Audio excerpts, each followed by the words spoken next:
and that's her sitting on there. So it's a triple Weber. It's for the triple Webers, as you can see there. Cold sort of ram air, because you can see you get a nice straight shot straight through there. Bang, freezing cold air from outside, and it'll just shoot straight up through there. And that's her. Come up looking not too fucking bad. Thanks to me mate Yapper from down at Ace Sheet Metal here in Portland. Roger cut it out with the laser cutter from Portland Laser Cutting. It's all come up good, yeah. So what's happened now is I've made this one adjustable. So what happens is it will go adjustable this way, backwards and forwards, and up and down. Up and down, see I've put the angle on it, so it doesn't hit the shocker bolt so easy, and backwards and forwards, so you can kind of get out of, the heater. The heater motor at the back here, some are short, some are long, some don't have it. So in the end of it though, if you have a quick look here, I haven't bolted this one up 100%, it's kind of sitting here just for the show at the moment, but you bolt them all up through here, all of them have got it, them sort of plates, and that's what makes it adjustable. Then by the end of it, you've made them, like this air box, exactly to your set of Webers. So, and I've done that for the simple reason of some might have different manifolds. You got your cane, you got your red line, you got your links, your carbies might be sitting slightly different, this and that, and so I've made it all adjustable, and that's her. As you can see, 5-inch inlet. I've done that and I've shoved it off to the side, as you can see up in this corner, so it's out of the way of the trumpet so much. When the air comes flying in, it doesn't fucking swirl up, it just pretty much a straight shot in front of it, bang, straight through here, and it'll just take what it needs. And it's come up fucking real well. I'm quite happy with it. Just a bit of a walk around. And that's the whole engine. Loving life.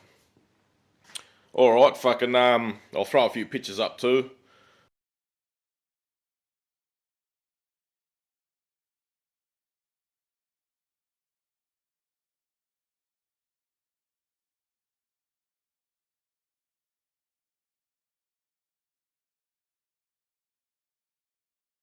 The old airbox at work, look out.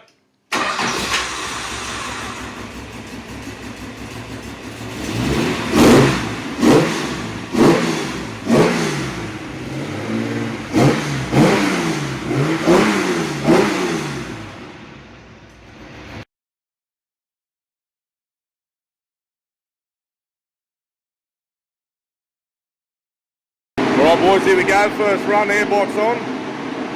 Let's see what the fuck happens, see if we can better that number.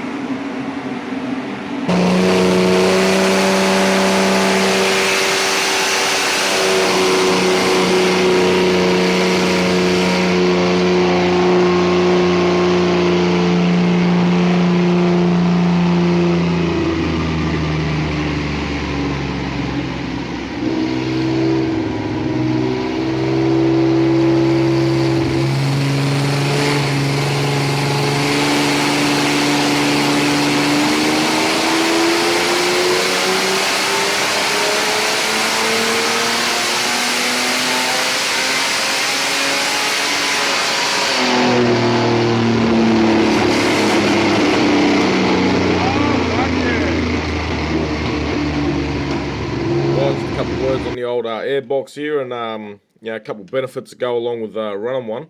So basically, as you saw there, bolted on 10 rear wheel kilowatts straight off the bat there.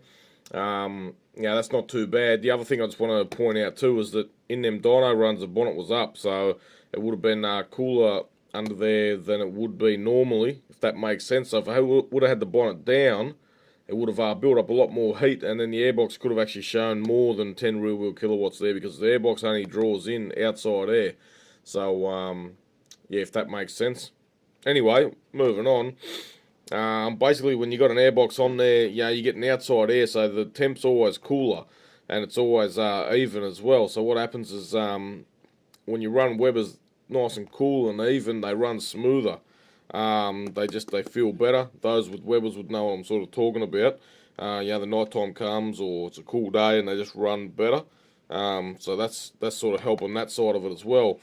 Then if you have a look at this, the cold air that's coming into it allows you to run more time, and if your engine sort of wants it and needs it, and then more compression. you know, and on pump fuel and this and that, you can sort of start to make your engine more efficient because you're getting a cooler charge coming in. It just makes more power safer. Even if you feel like you're on the edge now a little bit and you bolt an airbox on, it will just make like say 10 kilowatts more than your power now, but it'll be safer because it's getting a lot cooler charge coming in. So anyway, the other thing here is I'm just putting down, you know, if used to full potential, like I reckon it's worth about 30 rear wheel kilowatts, just by bolting on this airbox and a couple other little mods that can go with it. As for instance here, say you got an E49 setup, and you're kind of thinking, fuck it, it's alright, but it doesn't have that sort of power that you were hoping, or whatever, and just feels like a little bit lazy, good but a little bit lazy. Basically, so you got 9.5 to 1 comp. Say you get an airbox bolted on and up your comp at the same time to 11, it still keeps it safe like this because you're getting a cool charge coming in. Now you got 11 to 1, cool charge, everything's happening for it, and bang, bingo, tyre smoking fun. Like, it's just, they're the kind of things you can do with it. You know, you can bolt it on and pick up, say, your 10 rear wheel kilowatt. But if you want to go ahead and go, oh, you know, bolting that on, everything's getting a bit safer now, like I got here, more power safer, boom, let's up the bitch, up at the 11 to 1, and it will just rearrange that whole engine. That whole engine will be a completely different engine then. It'll just be coming on strong, and you'll feel it in the car, by the foot, whatever. Yeah, so it is a good little thing. It's like a very handy thing to have hanging off your fucking Webers, that's for sure. Like, as an airbox, not only because I sell them, but it's just it's because that's just how it is. Like, the benefits are there. Like we all know, cold air, more power, safer, you know, all that sort of stuff. So yeah, it's all happening. Now, the other thing I just wanted to point out is this tubing here. It's heated duct. See, this won't come with it when you buy it, because I originally wanted to fit it inside the airbox so it won't get dented and everything like that. But it won't fit in there the way it's all set up, and I don't want to send it separate because you'll be spending more money in postage to get this to you than just going up to your local Bunnings. Is where you can buy it from. You buy it from Bunnings. It's heated duct in that section there.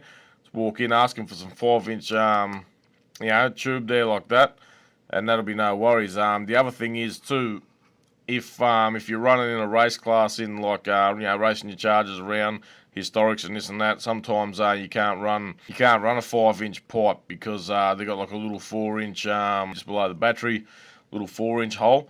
So to them boys there, if I just click on this other picture, yeah, so basically how I've made it is, so your 5-inch will go around the outside, like the one that I've been running in the video on that, like I was just showing you. Then a 4-inch will pretty much sit inside it. So so basically, if you got to run a 4-inch one, just run it back up and then inside it, and then a 5-inch will sit on the outside. So that way, and then yeah, you might even find a different pipe as well, like a nice rubber one or whatever. That's just the one I use. Sort of looks alright, and it's pretty easy to get your hands on. So but yeah, so anyway, that's that's the airbox, sort of all happening. Alright, yep, so that's all the rundown. You know, if I've missed something, fucking, you know, feel free to ask. You got any questions, whatever, fucking, yeah, no worries. Alright, as always, Mopar and Oka. Forgot something, fuck it. Yeah, so the ram air effect side of things, yeah, so you see, you know, just say, for instance, you're flogging down the road at about, say, 100 mile an hour, 160 k's. I mean, there's got to be a lot of force going straight up into that tube, you know, which goes onto your airbox back here. But the thing is, horsepower, I don't know, I can't really say. But there's got to be some sort of effect there that's happening. It's a bit hard to measure because on a dyno you're staying still. Sort of, if that makes sense. So it's one of those things that yeah, might be worth 5 horsepower, might be worth 20, might be worth more, might be worth less. Who knows? Like, but as far as cold air goes, we know that's a plus for sure. And then the bonus we get is the ram air happening. So but yeah, if I could tell you how much it'd be worth, I'd tell you, but I just don't fully know, so I can't say. But that's the idea behind it. All right, no worries. Mopar and Oka.